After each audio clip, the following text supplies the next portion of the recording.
Job chapter 21. Then Job answered, "Listen carefully to my speech, and let this be your way of consolation. Bear with me that I may speak. Then, after I have spoken, you may mock. As for me, is my complaint to man? And why should I not be impatient? Look at me and be astonished, and put your hand over your mouth. Even when I remember, I am disturbed, and horror takes hold of my flesh. Why do the wicked still live, continue on, also become very, very powerful? Their descendants are established with them in their sight, and their offspring before their eyes. Their houses are safe from fear, neither is the rod of God on them. His ox mates without fail, his cow calves, and does not abort. They send forth their little ones like the flock, and their children skip about. They sing to the timbrel and harp, and rejoice at the sound of the flute.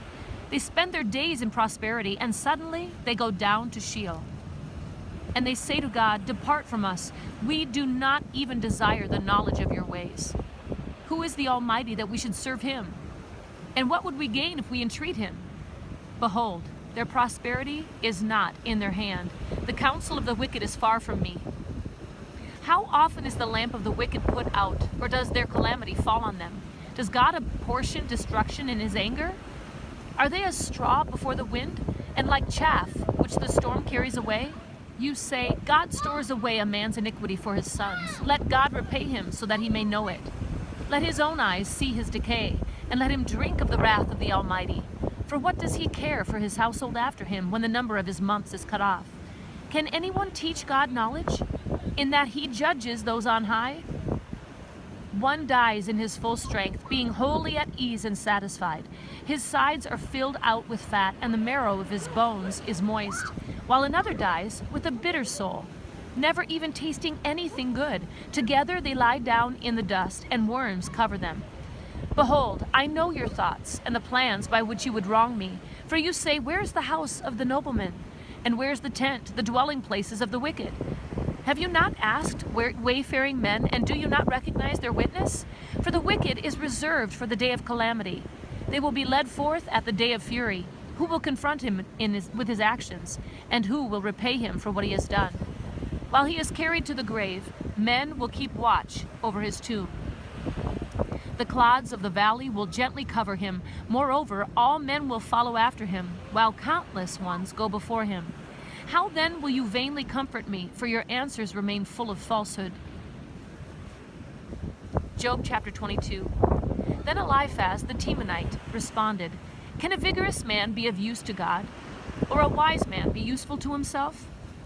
Is there any pleasure to the Almighty if you are righteous, or profit if you make your ways perfect? Is it because of your reverence that he reproves you, that he enters into judgment against you? Is not your wickedness great, and your iniquities without end? For you have taken pledges of your brothers without cause, and stripped men naked.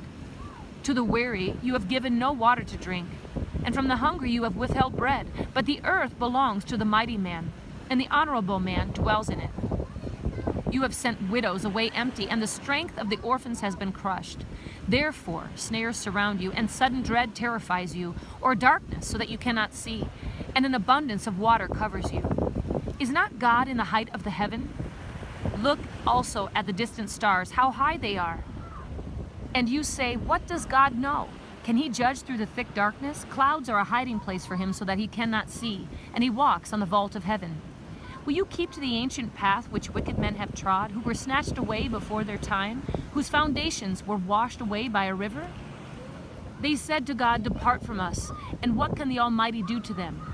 Yet he filled their houses with good things, but the counsel of the wicked is far from me. The righteous see and are glad, and the innocent mock them, saying, 'Truly our adversaries are cut off, and their abundance the fire has consumed.' Yield now and be at peace with him, thereby good will come to you. Please receive instruction from his mouth, and establish his words in your heart.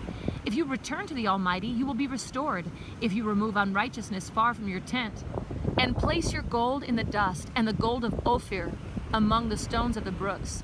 Then the Almighty will be your gold, and choice silver to you. And then you will delight in the Almighty, and lift up your face to God. You will pray to him, and he will hear you, and you will pay your vows. You will also decree a thing, and it will be established for you. and light will shine on your ways.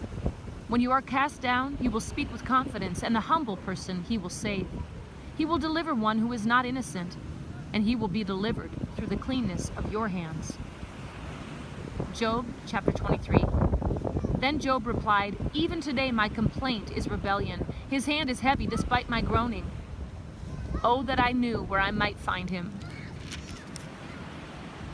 that I might come to his seat. I would present my case before him and fill my mouth with arguments. I would learn the words which he would answer and perceive what he would say to me. Would he contend with me by the greatness of his power? No, surely he would pay attention to me. There the upright would reason with him, and I would be delivered forever from my judge.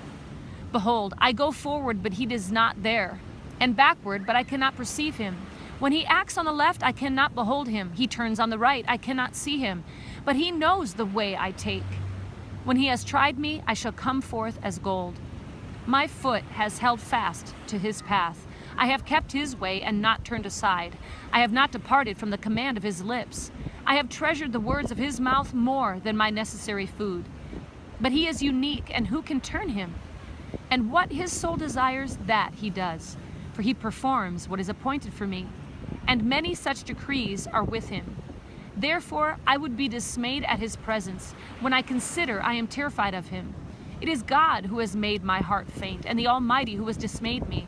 But I am not silenced by the darkness, nor deep gloom which covers me. Job chapter 24. Why are times not stored up by the Almighty? And why do those who know him not see his days? Some remove the landmarks. They seize and devour flocks. They drive away the donkeys of the orphans. They take the widow's ox for a pledge. They push the needy aside from the road. The poor of the land are made to hide themselves together. Behold, as wild donkeys in the wilderness, they go forth seeking food in their activity, as bread for their children in the desert. They harvest their fodder in the field, and they glean the vineyard of the wicked. They spend the night naked without clothing and have no covering against the cold. They are wet with the mountain rains, and they hug the rock for want of a shelter. Others snatch the orphan from the breast, and against the poor they take a pledge. They cause the poor to go about naked without clothing, and they take away the sheaves from the hungry. Within the walls they produce oil. They tread wine presses, but thirst. From the city men groan, and the souls of the wounded cry out. Yet God does not pay attention to folly. Others have been with those who rebel against the light. They do not want to know its ways, nor abide in its paths. The murderer arises at dawn. He kills the poor and the needy, and at night he is a thief. And the eye of the adulterer waits for the twilight, saying, "No one will see me," and he disguises his face. In the dark they dig into houses. They shut themselves up by day. They do not know the light. For the morning is the same to him as thick darkness, for he is familiar with the terrors of thick darkness. They are insignificant on the surface of the water. Their portion is cursed on the earth. They do not turn toward the vineyards. Drought and heat consume the snow waters. So does Sheol, those who have sinned. A mother will forget him. The worm feeds sweetly till he is remembered no more, and wickedness will be broken like a tree. He wrongs the barren woman and does no good for the widow. But he drags off the valiant by his power. He rises, but no one has assurance of life. He provides them with security, and they are supported, and his eyes are on their ways. They are exalted a little while, then they are gone. Moreover, they are brought low, and like everything gathered up. Even like the heads of grain they are cut off. Now if it is not so, who can prove me a liar and make my speech worthless? Job chapter 25. Then Bildad the Shuhite answered, "Dominion and awe belong to him who establishes peace in his heights. Is there any number to his troops? And upon whom does his light not rise? How then can a man be just with God? Or how can he be clean who is born of woman? If even the moon has no brightness and the stars are not pure in his sight, how much less man, that maggot, and the son of man, that worm?"